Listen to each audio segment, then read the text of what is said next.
How close is the world to making HIV history? When reports of a mysterious fatal illness emerged in the 1980s, people were afraid.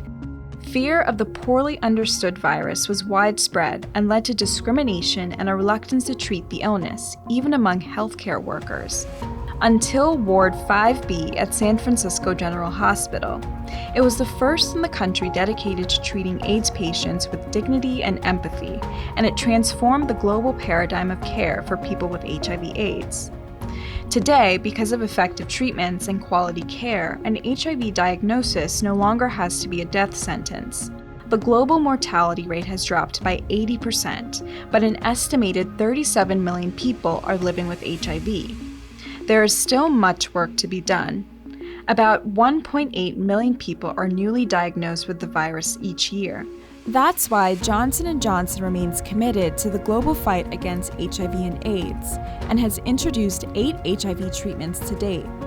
Currently, Johnson & Johnson has an investigational HIV vaccine in clinical trials, all with the goal of helping to make HIV history.